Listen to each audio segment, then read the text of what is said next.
How's it going, guys? Welcome back to S3M2 Football and welcome to today's prediction and preview video. For this one, we're looking at some action taking place this weekend in the Spanish La Liga. For this one, we're off to the Santiago Bernabeu Stadium in Madrid for the El Clasico taking place on the 26th of October, that is the Saturday, that sees Real Madrid host Football Club Barcelona.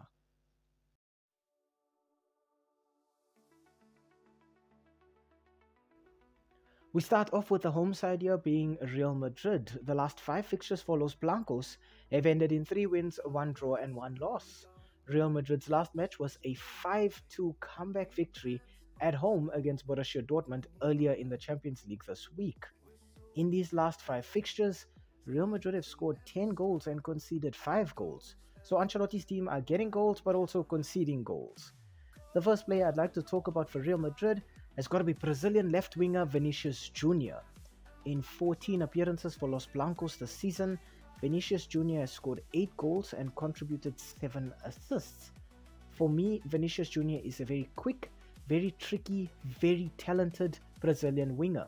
This is a player who can score goals but is also capable of creating goals for others as well.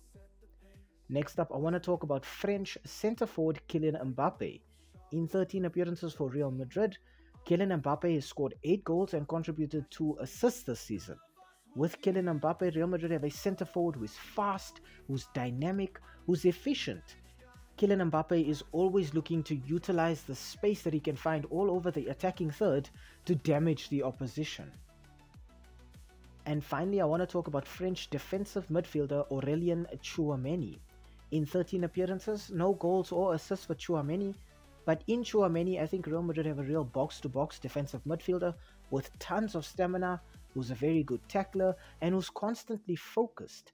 Tchouameni is not the kind of player who gets sent off often because he is very good with his decision-making and he knows exactly when he needs to tackle aggressively or when he needs to just apply light pressure on the ball. In terms of injuries for Real Madrid, I think Los Blancos are definitely still going to be missing the defensive pairing of David Alaba and Dani Carvajal, who are both out with long-term injuries. Unfortunately, goalkeeper Thibaut Courtois and right winger Rodrigo also picked up knocks against Dortmund, so both of these players are probably not going to feature in El Clasico as well. I think this means that Carlo Ancelotti, who has experimented with a lot of formations this season, is probably going to go with his 4-3-1-2 formation. We'll see Jude Bellingham and that number 10 playmaking role, just looking to do a lot of running in the attacking third to pick up the ball, while Kylian Mbappe and Vinicius Jr. will operate as a strike duo. The midfielders, probably Fede Valverde, Luka Modric, and then Tchouameni, will just be looking to win the ball back and cycle it forward to Bellingham, who can then distribute it to one of those strikers and then look to score goals. Nevertheless, I think Real Madrid are still going to be looking at breaking at pace, using their speed to just outrun and outlast the opposition while playing a quick, efficient counter-attacking game.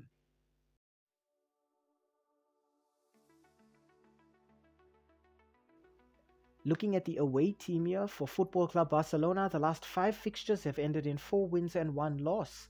The Blaugrana's last match was a 4-1 win at home in the Champions League earlier this week against German juggernauts Bayern Munich. In these last 5 fixtures, Barcelona have scored 19 goals and conceded 6 goals. So while the Blaugrana are conceding goals, they're scoring more than enough to get them over the finish line. The first player I'd like to talk about has got to be Polish centre-forward Robert Lewandowski, who in 13 appearances for Barcelona has scored 15 goals and provided 2 assists. With Robert Lewandowski, I think Barcelona have a completely two-footed centre-forward who's very efficient at finishing, and lately I've seen a lot of motivation from Lewandowski to sort of lead this team from the front line. Next up, I want to talk about Brazilian left winger Rafinha, who in 13 appearances has scored 9 goals and created 8 assists. With Rafinha, I think Barcelona have a player who can play either wide or centrally, but brings a lot of creativity to his game. He's also very quick, and right now I don't think there's a player on this planet who is more motivated than Rafinha. And finally, I want to talk about Spanish midfielder Pedri. In 13 appearances, Pedri has scored 3 goals and contributed 2 assists. With Pedri, Barcelona have a flexible central midfielder who has very good dribbling ability, who's got great vision, and who's very accurate with his passing. Pedri can play either as a central midfielder or in that number 10 role just behind your strikers, or alternatively as an attacking midfielder. But with Pedri, you have a player who's always looking to create something with the ball. In terms of injuries for Barcelona, I think the Blaugrana are still going to be missing the centre-back pairing of Ronald Araujo and Andreas Christensen, who are still going to be out for quite a bit of time. Joining them will be goalkeeper Marc-Andre ter Stegen and left winger Ferran Torres, both of whom will probably not feature in this match at all. I think Hansi Flick going into this match is probably still going to be using his 4-2-3-1 formation. It's brought him a lot of success in the last few weeks, and I mean, why mess with a winning formula? The question, though, is where does everybody play? He's got so many players who are so flexible and so good at playing in different positions that Hansi Flick is spoiled for choice pretty much anywhere. Rafinha can play in that number 10 role or on either wing. If he's not playing at number 10, you could then fit Pedri or Dani Olmo in there. If Pedri is not playing in that number 10 role or out wide, he can play in that central midfield role to just orchestrate things from deep. So with Barcelona, they have many players who can do many things. I think the one or two guarantees that we can talk about here will definitely be Lewandowski, who will still be playing as an out-and-out centre forward, and then Lamine Yamal, whose responsibility will be to just create havoc out on that right wing. Barcelona will still be looking to play a controlled possession style of football, just looking to dictate the tempo, orchestrate how the game is played, and then just sort of pass Real Madrid into submission.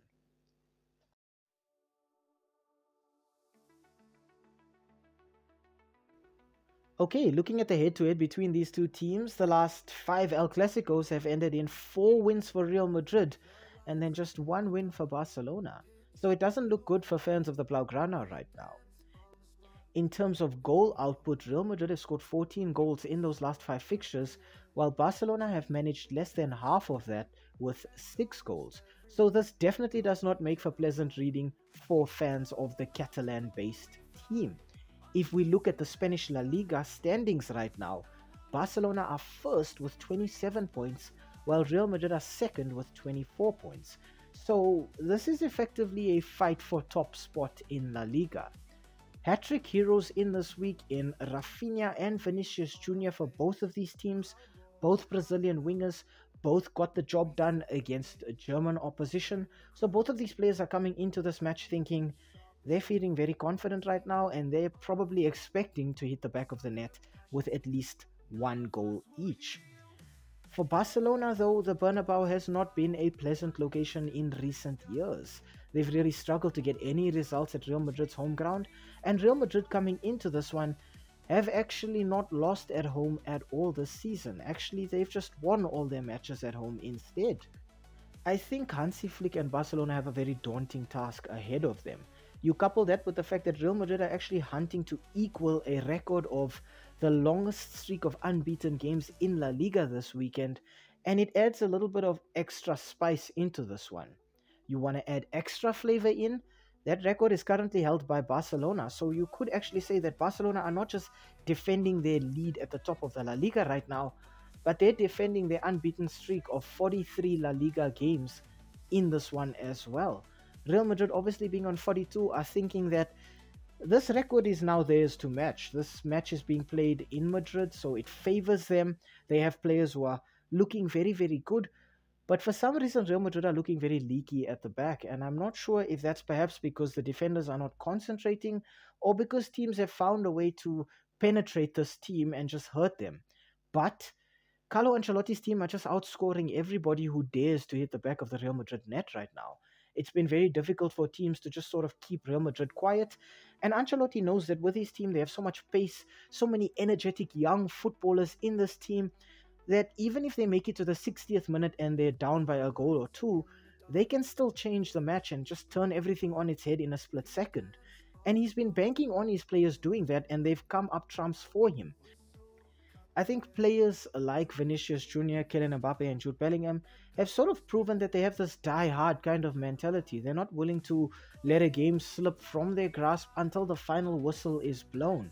And I think that's the kind of mentality you see in teams that have that champion mentality. Teams that just never ever give up. They constantly push until the last second to get a result.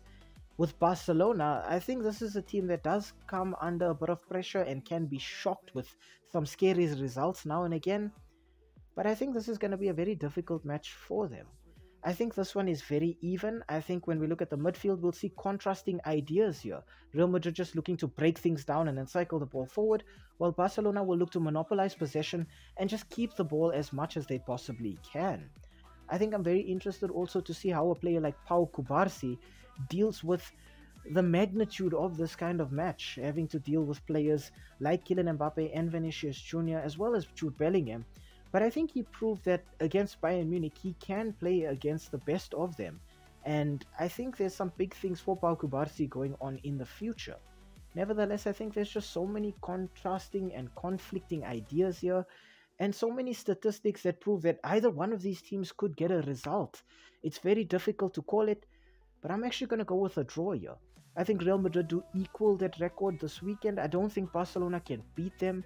I think Barcelona do score, but I think Real Madrid score as well. Strangely enough, I don't think this is one of those matches where Real Madrid end up outscoring the opposition.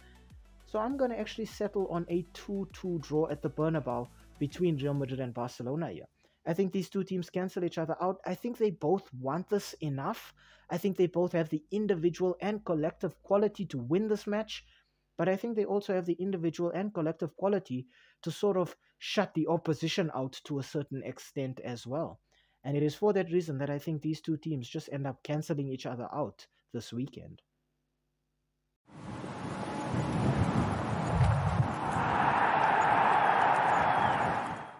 Hi, thank you for making it to the end of this video. We really appreciate the watch time. And the fact that you took some time out of your day to spend it with us talking about the sport that we all love. If you enjoyed the content, why not, drop a like down below or comment in the comment section. Maybe even consider subscribing to the channel. And I mean, while you are here right now, have a look at some of our old videos too. They should be appearing on the screen right now, along with that subscribe button. So you know exactly what to do. Thank you so much. It really helps with the YouTube algorithm. And have a great day out there. And we hope to see you again very, very soon. Thanks. Stay safe.